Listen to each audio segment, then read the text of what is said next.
So it's been a minute since I've done a JavaScript, let's build with JavaScript tutorial, and I wanted to come back and continue that trend. So commonly I'll find myself needing to access local storage to save some data that doesn't really need to be in a database. There is some caveats with doing this. You don't really want to use really long persisting data like I'm about to show you, like comments in an app, but it is an actual resource you could leverage if you need to save maybe a preference that a user sets in their cookies, or if they want to see notifications or something like that. This video is going to be focusing on local storage and how you can utilize it just to kind of either create a proof of concept with just the browser and some HTML, CSS, and JavaScript and go from there. And then later use a data store like something like Firebase or an actual MySQL database of some type. Or even leverage a framework like Rails, like I commonly work in. So the gist of this tutorial is to show you that, okay, adding a comment, you're probably used to doing this if you visit the web often. You say, I don't know, maybe test comment. This probably wouldn't be a comment you write, of course, but we could say, there we go. I created that comment. That all happened with JavaScript. It appended to the DOM dynamically, but watch, if I refresh, it actually stays there, and that's local storage doing its magic. So in this video, I want to go through how I went about doing this, everything from the styles to the HTML to the JavaScript, so you can see it from front to back. I do have this live on GitHub. It's a public repo, so feel free to grab that. I'll link to it, so don't worry about that. So it's only 3 files we work with, and we go from there. Let's kick it off. I'm using now code, Visual Studio Code. It's kind of the trend these days. It just, at first, it felt like too much of an IDE for me and a big editor. I kind of wanted something more lean, but with enough modifications, I finally got it to where I think I like it. I am using a theme by Sarah Drasner. It's called View. What is it? View? She created this like bundle. I can't remember what it's called now, but I installed it. Check out her stuff. She's got this real cool theme. I forget. Let me just pull it up. You probably might be curious. Color theme is Night Owl, and I don't like the italics, so I go for no italics. So that one's looking pretty nice. On top of that, I have, for this lesson, I have a live server extension. Really recommend that, so you can boot up just a server within code, especially, so you don't have to run some micro code thing inside your or micro server inside your terminal or something like that. So without further ado, this is kind of the end code we'll end up with, and some styles. I went for traditional CSS this time, no frameworks, no Tailwind, nothing like that, just to get things rolling, and some ES6 code to kind of get in line with the times. So let's create this from scratch. I'm going to create a new file, and we're going to save this to a working directory I have at the moment called the screencast one. I'm going to create index.html and just save that for now. I'm going to open that folder now too. Okay, so I have this folder open. I have a base HTML file. I'm going to go ahead and create a new one that's just CSS, basic CSS, and then a new file called JavaScript, or app.js actually. Okay, so we want a bare bones HTML file, and I use Emmet, so you can just do the exclamation sign and tab, and it should go ahead and autocomplete a base HTML scaffold for you. I'll call this Let's Build with JavaScript, and we'll say local storage comments. I definitely don't recommend doing comments with local storage, but I just wanted to show you something that's familiar. And I could, like I said, a proof of concept is kind of one of those things you could maybe show your boss or something on how this could work.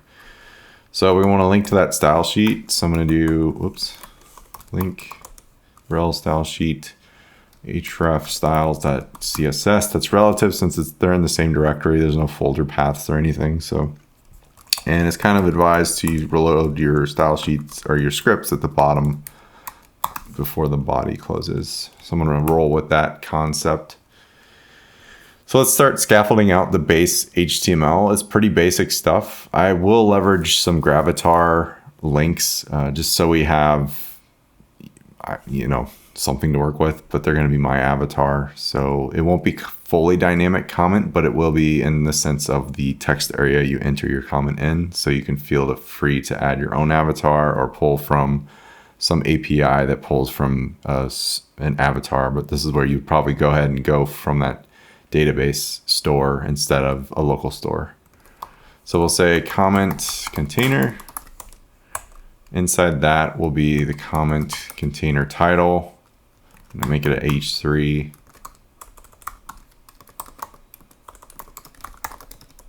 And we'll just say comments.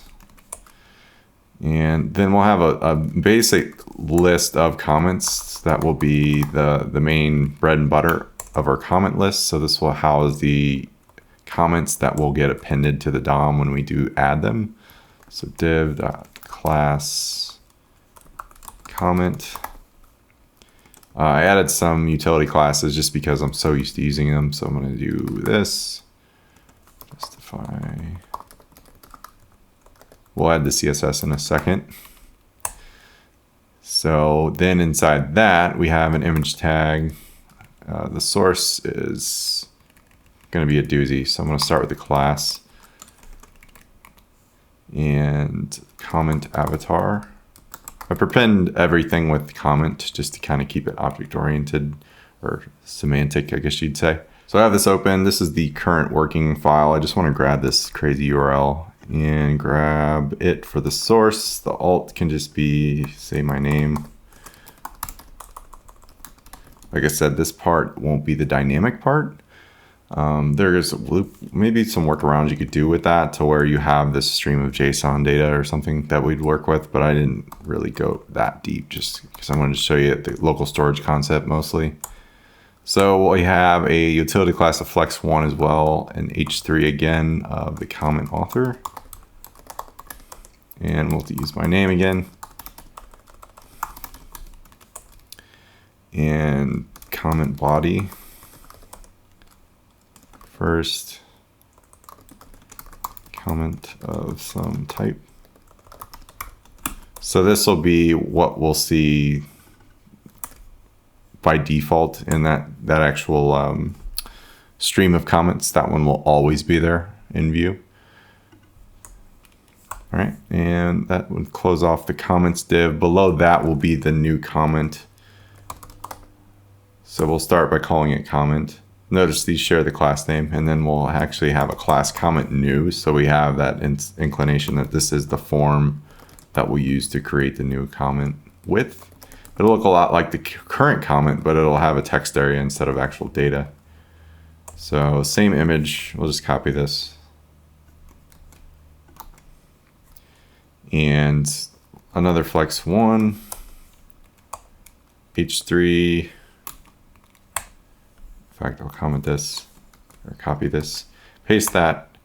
And what I want to do is render a form in this case. So form won't have an action because we're going to disable that with JavaScript. And then we'll say comment form, a text area,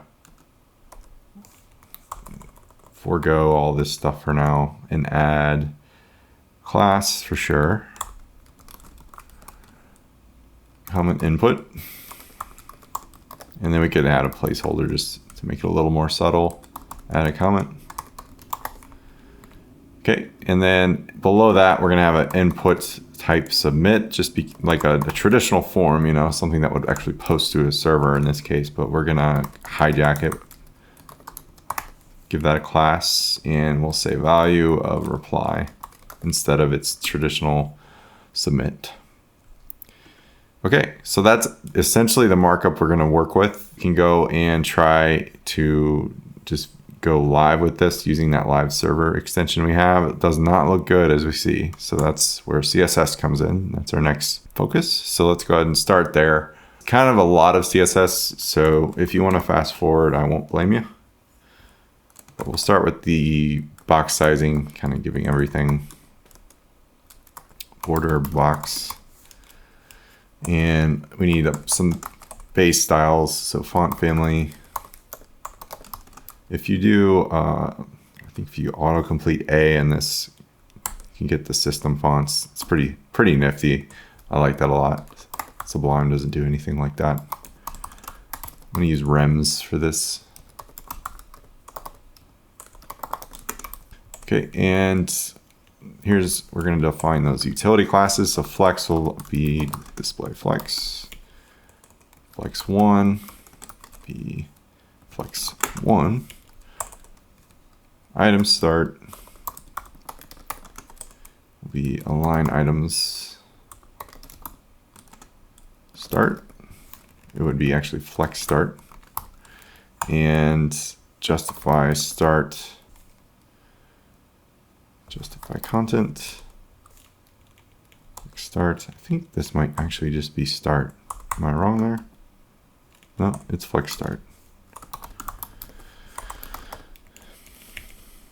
Okay, and then we'll start with the actual comment styles. So comment container will be border radius 8 pixels, border 1 pixel solid, E2. There we go. And margin 3 rem top and bottom, and then auto on the left and right. Gives it some space off the actual viewport. And we'll set a max width of just 600 to keep it pretty narrow, and a min height of 200 just because. Okay, so comment container title will have its own styles. I'm going to make some space here. This will have just a subtle background just to offset it from the rest. So F8, F8, F8. Border bottom, 1 pixel solid, EB, EB, EB. And border top left radius to match the radius of our container up here will be 8. Border top right radius will be 8. Okay, so color is going to be a specified color 2D3748. Kind of a indigo purple look. Margin top is 0. Padding is 1 pixel or 1 rem, 2 rem. So top and bottom 1, right and left 2. Okay, so comment itself will have its own style. Will be margin top 1 rem. Padding same space. We save that, go back, we're getting there. So we've already got that base look and feel going, cool. And the new form, which is gonna separate the comment, the traditional looking comment from the new comment. So we'll set a little bit different styles on this. So border top will be 1 pixel solid, EB. If we set that, you'll see it span full width there. This is the new comment section below. Okay, and then on that, we still need some margin just to give it some space, breathing room, and padding top of 2 rem. Cool. And then comment avatar, border radius. Just go ahead and make these look pretty good. So 50%, height 48% or 48 pixels, excuse me. Margin right to kind of offset the author. 1 rem. Width is 48. Just make it rounded. Awesome. Okay, and the comment author, we added a class to each of those H3s. So comment author, kind of want to reset some default styles there. So font size will be 1 rem, margin bottom.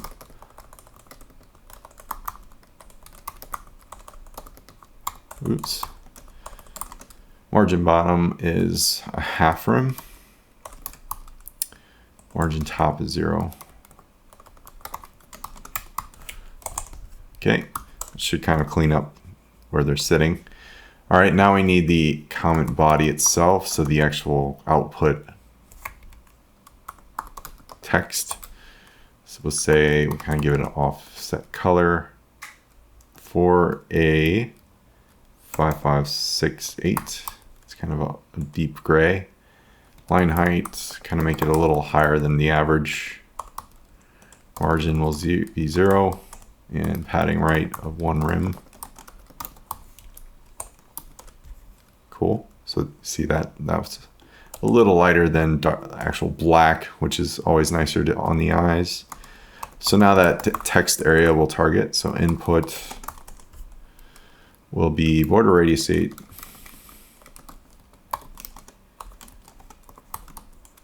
Border 1 pic solid. DDD. You can shorthand 3 there if it's 6 across the same character. So box sizing 4/8. Oops, or not 4/8. Box sizing border box. We already have that for everything. I don't need that. So color will be 4/8. 4A 5568. And font size is 1 rem. Line height 1.4. Spell it right. And below that, padding. Just below 1 rem. So width 100%. Okay, and we want to add some focus state variants. So comment input ROD colon focus, and border color 5C 6A C4, so kind of that indigo again, and outline will be none. Then finally the submit button. We can check our work. There's the comment. There we go. The focus state's there too. Right on. So comment submit. We'll say background 5C. Steal that purple again. Oops. Border radius. Pixels. Border none. Color white. Cursor pointer. Oops. And font size will be smaller. We're going to kind of give it a small caps look. So like letter spacing will be a little more. Margin top will have a half rem. Padding will be 10 pixels, 16 pixels. And text transform uppercase. Okay, then on a hover, we want a specific state too. So comment submit hover, and then I like to go ahead and throw focus on there too.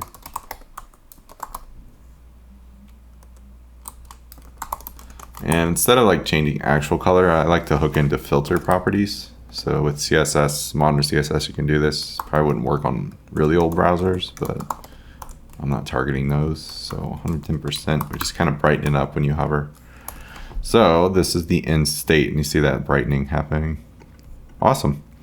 So that's just bare bones stuff I've invented. No need to follow that verbatim. If you want to, roll your own look and feel there, totally cool. But now let's target the JavaScript, and this is the bread and butter here. So what I want to do is actually grab the submit form, not the form, but the submit button, the comment list, and the comment input. So we'll do that. So let's first define what those are. So we have to say const submit equals document query selector. And we'll get comment submit. It's easy as that. Then we want the comment input, or the comment list, excuse me. Comment list is the entire listing of comments as it stands in the DOM. So document query selector comments. So that, if I show you, is right here. This is grouping all the comments that will be appended. This is the new comment, so it's outside of the scope of that. But once we append one, it will be injected within this div, just like this one here. That's what JavaScript will help with. So then finally, we want the comment input as well. So document query selector, comment input. So first we want to define the event listener that we're targeting. So on submit, I don't want the form to actually submit like a traditional HTML form would. In this case, there's no action on this form element. We didn't give it one. So there's no server side going on. Instead, we want to append something when the form happens, but also, grab this value and inject it into this list once it's added. But at the same time, add it to our local storage. So when I refresh the page, I still see that data persist. So that sounds like a lot, but it's actually fairly simple to do. But what I want to do is kind of encapsulate our JavaScript to be pretty enhanced so we could reuse it maybe later. So I'm going to say submit.addEventListener. This will be what literally targets all this to happen. So we'll say click, pass in a function called Append Comment, and then set this to false here. Okay. So now we define that append comment function. So within the append comment, we're going to pass through the event. We get that event for free when you pass a function through this event listener, like so. Instead of doing an anonymous function like commonly you could do, just go ahead and roll the function within there. You can pass an actual function value through that. Event is known, which this took me a while to figure out because I wasn't sure that you get that event for free when you go through and use this function in the scope of the function anyway. So that being said, we want to prevent the default of the submission from happening. So we could do that by saying event.prevent default. So let's see if that refreshes. If I click that, nothing should happen, which is exactly the case. Cool. Great. So that is in good order. Next, we need to define the data we're going to want to get back. So like I said before, this isn't going to scope the entire avatar and name, but rather just the comment, just to show you by example. But it will append this stuff to the DOM dynamically. So we'll say I'm just going to set an object so that it's easier to access this data stuff we need. So we'll say traditional avatar will be that link we grabbed here. Again, this would be something you'd probably pull from an API or store. Whether it's coming back from the server, maybe you would append a data attribute to this div here, like data avatar, and say you're a Rails guy like me, you'd say user.avatar, and then you go query for that, get that value back and set it within your JavaScript so you don't have to worry about getting that data from an actual other source or JSON source or something like that. I tend to use Rails, so that's kind of the approach I would take. So the comment itself will end up being this comment input's value once we append it. So we'll say comment input.value. Now that value property comes native with JavaScript, and that comes once you grab this element and query it. So we get that for free from the JavaScript API. Notice these are comma separated instead of semicolons inside an object too. And then we use these types of identifiers to grab these elements later. So later I can say data.avatar for quick access to that link instead of having to type it by hand. Okay, so then the author, again, it's static, but you could go about this the same way from either your server or some JSON AJAX kind of request. Okay, so that sets up our data that we need. Next, we need to kind of do something with it. So what would that look like? So first I'm going to create a function. I'm going to call it template, and I'm going to pass in that object for now. Now this function is going to be another function outside of the scope of this one that we call template.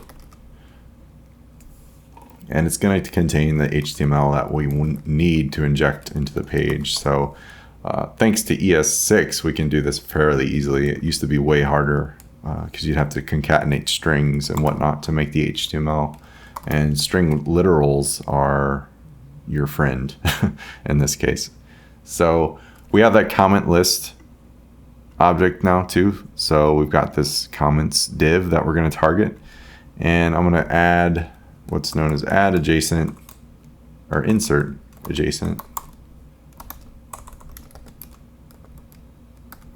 HTML. And here you can define 4 different properties, and it expects HTML in the second property here. So this would be some HTML. The first one is going to be where you want to inject this thing, whatever this is over here, this HTML. Where do you want to inject it relative to the DOM element you're querying? So you could say, I believe it's before end, before begin, before end, and then after end. So that means like before begin, you could say I want to insert it before this element, so before this element begins, or before end would be like before it ended, so right here in this case, which is actually what we want. So I'm going to go ahead and do that before end. So before that div closes, we're going to insert some markup here. That's essentially going to be our comment HTML over here. So I'm going to grab this bit of HTML, the actual comment markup, come back over and we'll clean it up, but use backticks here and we'll go ahead and shift that down. Now white space doesn't matter here, so you can paste this in and it's fine to go. So the cool thing about string template literals is that you don't have to concatenate anything here, it just works. So traditionally you'd use traditional quotes and you'd have to go and do a bunch of plus signs and stuff to get each new line, and it's tedious and often error prone. So ES6 has been a lifesaver with this concept. So with the comment avatar in place, notice we have that defined here in our data object. So why can't we use that? We have that passing through this function now when we call it here, so we have access to that. Easily enough, I can go ahead and use the variable property and template literals and pass in that data. So we can say data.avatar. And then since my name's the alt tag here, I can do the same for data.author. So $, and then curly brackets, data.author. And we'll do the same here since that's the same thing.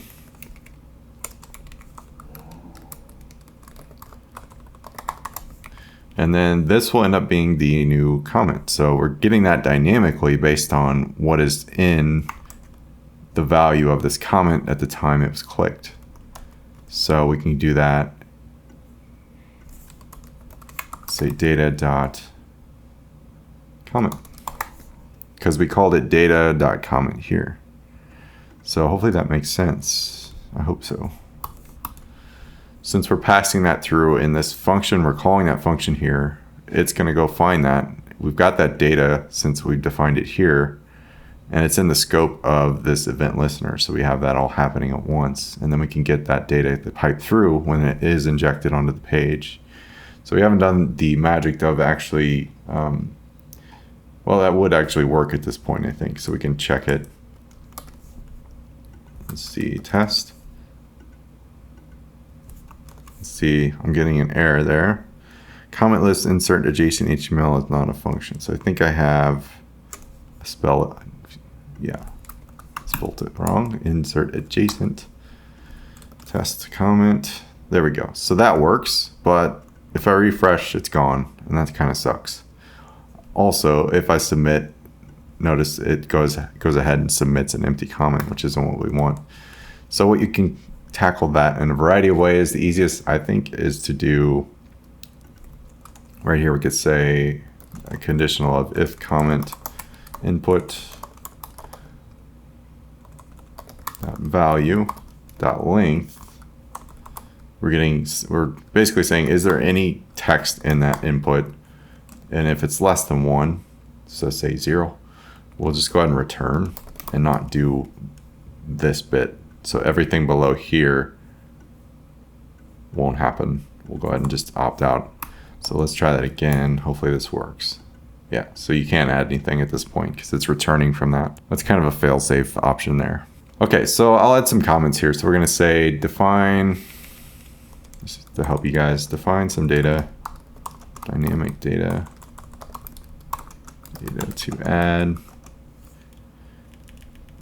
prevent form from submitting,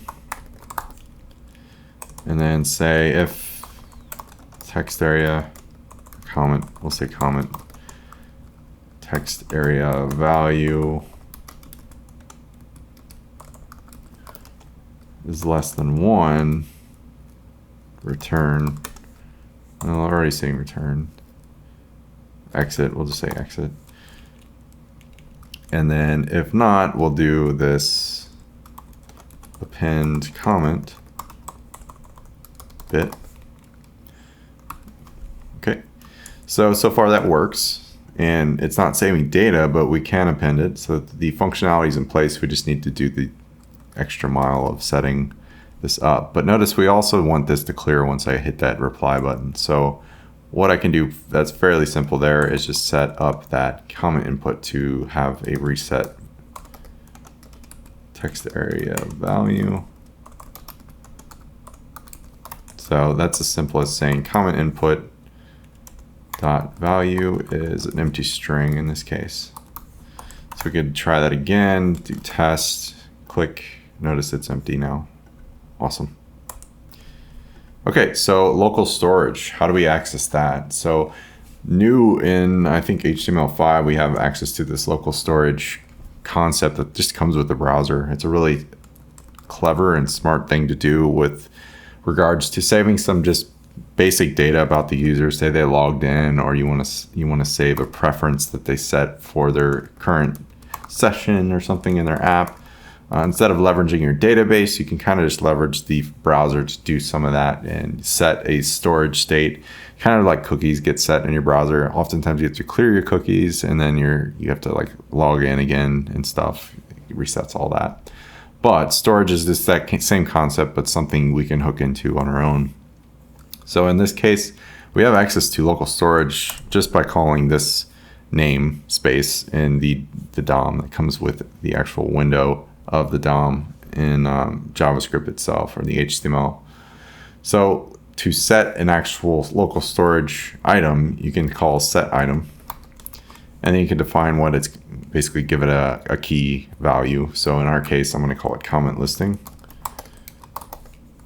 which will set a local storage value in your browser when it is set. And then we can actually pass, it expects a string, so we need to go ahead and pass a string value. But what's nice is you can return that from our actual DOM. So we could say comment list .html or inner HTML, which converts it all to a string in this case. So if I were to go and set that up, refresh, test, doesn't save, but if we go into our application and go to local storage, believe we should have something there.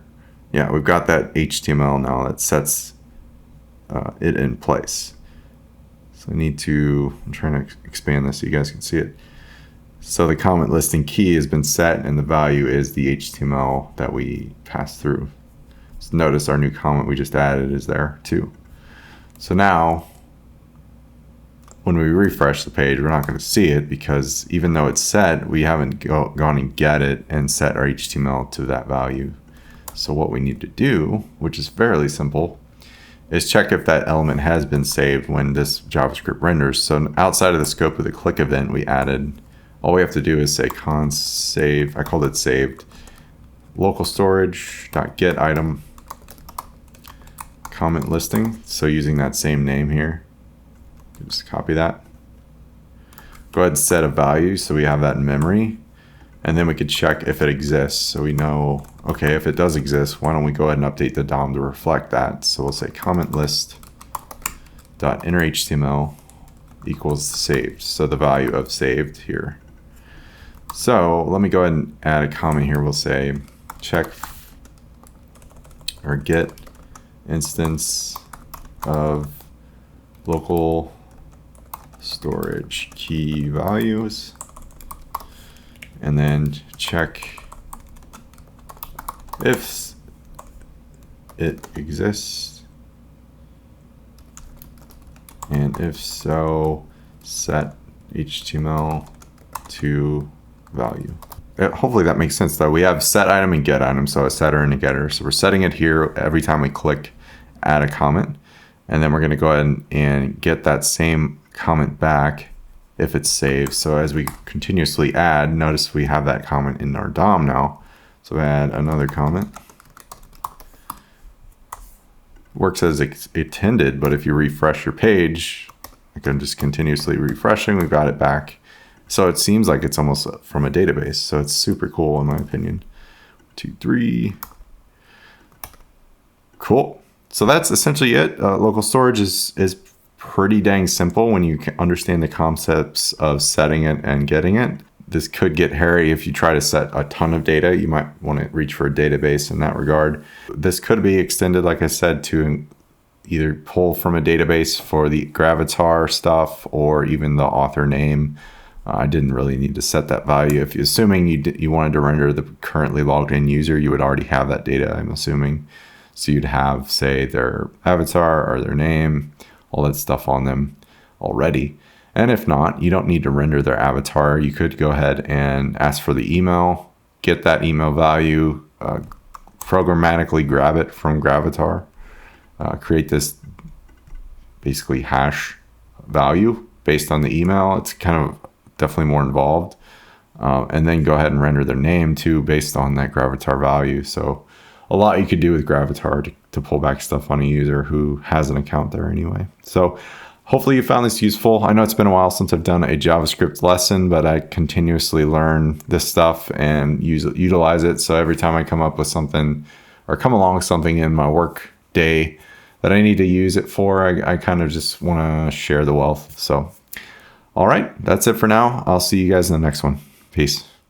Hello Rails is my new course on Ruby on Rails. I'll teach you Ruby on Rails from the ground up. Visit hellorails.io for more information.